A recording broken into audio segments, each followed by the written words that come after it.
Have you ever done anything that's still gnawing at you? It's still in your mind, it's still back here that, wow, I failed big time. And how can God answer my prayers? How can He even listen to me? Because, if you've asked God for forgiveness, He has forgiven you, and you need to forgive yourself. Let's talk about that today in your morning cup of inspiration. Hello, and thank you so much for joining me today. I ask you that because over in the book of Genesis, the very first book in the Bible, chapter 45, it talks about Joseph. Joseph was sold into slavery by his brothers because they were jealous of him.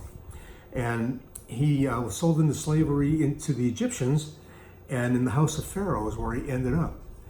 But as God would have it, as years passed by, Pharaoh trusted Joseph, and he made him a leader in the area and a leader in the country. And there was coming a great famine, and he put Joseph in charge of this. So Joseph was in charge of the warehouses. He collected the food during the prosperous time, knowing that a famine was coming, and then he distributed the food during the famine and saved many, many, many, many lives because of that. Well, Joseph's brothers showed up to get food for their family. And Joseph, he approached them and he told them who he was. And over in Genesis 45, I'm going to start with 3. And Joseph said unto his brethren, I am Joseph, doth my father yet live? And yet his brethren, or his brothers, could not answer him, for they were troubled at his presence. They were afraid. They had sold him into slavery. Now all of a sudden he's a leader here? He could just have them just taken out like that. And Joseph said unto his brethren, Come near to me, I pray you. And they came near, and he said, I am Joseph, your brother, whom ye sold into Egypt.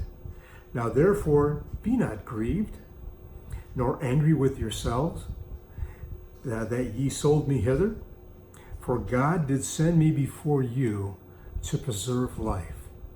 See, Joseph knew what they had done, but he also knew that God had put him in this place for this time. And he would not have been there if his brothers hadn't done this.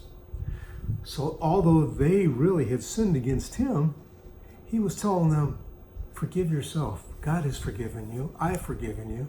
If you've asked for forgiveness, God has forgiven you in your life. So you need to forgive yourself. You need to move on. God used what you did for bad. It's for the good. He saved many, many millions of people because of what his brothers had done to him years prior. So if there's something that's gnawing at you today, you need to forgive yourself. Ask God to forgive you. And if you have, you need to forgive yourself. You need to put that behind you. You need to move forward. Use that as your springboard to move forward. You're not going to do that again. But you want to move forward. You want to get closer to the Lord. And you want to be able to use your talents for Him. Hope that blesses you today. And I look forward to seeing you again for another Morning Cup of Inspiration. God bless everyone. Have a wonderful day.